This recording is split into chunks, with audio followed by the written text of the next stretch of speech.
Today, we're going to talk about weather and drones, as you probably guessed from the title.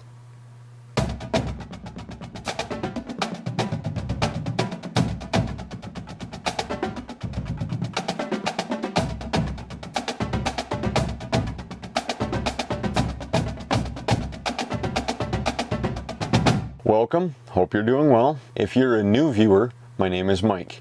If you are a returning viewer, my name is still Mike, but you would have known that already. I'm a Transport Canada certified advanced drone pilot, photographer, and videographer. So lately, in my corner of the province, the weather has not been great for flying. It's been windy, rainy, foggy, and just generally not conducive to flight. So let's explore some of the issues. First off, all drone manufacturers set out a list of specifications that they've tested and certified their drones to withstand. You know, wind speeds, moisture resistance, temperatures, altitudes, and so on. They include these specs along with their drones so that the average pilot does not have to learn the hard way where the limits are. So we'll quickly run through the specs on my drones and then we can talk about a few weather-related issues. My Mavic Mini has a listed wind resistance of 8 meters per second or almost 29 kilometers an hour, has an operating temperature range of 0 to 40 degrees Celsius, and is not IP rated at all. My Inspire 2 fares a little bit better, as you would well expect from a considerably more expensive drone. Has a wind resistance of 10 meters per second or almost 40 kilometers per hour and a temperature range of minus 20 to 40 degrees Celsius. It, however, is also not IP rated. So that means if the wind is blowing at 40 kilometers an hour or more, I'm grounded. I know it is unusual to have that high of wind anywhere in Alberta, or even most of Canada for that matter, but I don't care about the wind on the ground. I care about the wind at altitude. The higher you go, the less resistance the air has to movement, so the higher the winds can get. I have seen winds of over 90 kilometers an hour at 122 meters, while on the ground, it's gusting to about 20 kilometers an hour. The average wind speed historically in Alberta is 13 kilometers an hour, with a 3 to 30 days per year of strong winds, depending on the year that you look at. Another thing we need to consider, more so during the cooler months of the year, is the dew point. Transport Canada has said that de-icing systems on drones are illegal.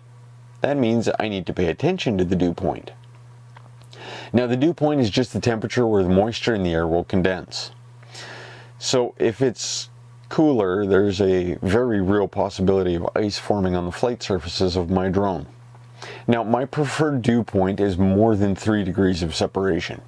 Just means if the air temperature is, let's say, 3 degrees, I want the dew point to be at least 6 degrees. Now, I know water doesn't freeze at 3 degrees Celsius. Well, it won't freeze on the body of the drone, but with the extreme speeds of the props, it can and does freeze on them. As you can clearly see by this chart, the motor speeds can be in excess of 16,000 RPM. That means the prop tips are spinning at about 600 kilometers an hour, and that's a heck of a lot of wind chill. Now, using the same 3-degree temperature as before, the wind chill the water on the prop tips experiences is minus 13 degrees, which is well below the temperature where water will freeze. Just something to think of before you take off on a foggy day. Now, we've covered wind, moisture, and freezing. So let's go to the other extreme and talk a little bit about heat. Both of my drones are rated for a maximum temperature of 40 degrees Celsius. If I fly in temperatures above that, the electronics may overheat, potentially causing my drone to fall out of the sky, and a drone hitting the ground from 122 meters generally does not fare very well. If you have your drone powered up with the motors running but not flying, the temperature it can handle is actually a lot lower. These drones are air-cooled, so it needs the airflow over the electronics to keep them cool. So at 30 degrees or warmer, I try not to hover any longer than I absolutely need to. Now, one last thing to think about before taking off is density altitude.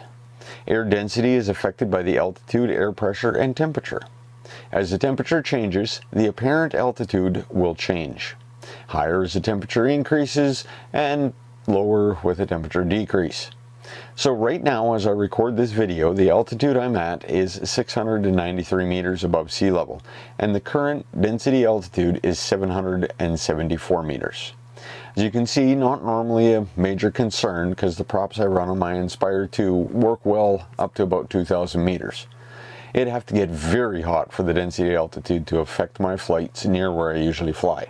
However, if I was in the mountains, that could all change in a hurry. But here on the prairies, it's not a significant concern, just something to keep in the back of your mind. Anyhow, hopefully you got some useful information from this video. Feel free to subscribe if that's something you're into. On your way out of the video, if you don't mind, if you could hit one of the thumbs, preferably the one pointed up. It lets me and YouTube know I'm doing a good job. And remember, you can follow Gradient Imaging on Facebook, Instagram, and now TikTok. I will leave links in the description, so until next time, bye-bye.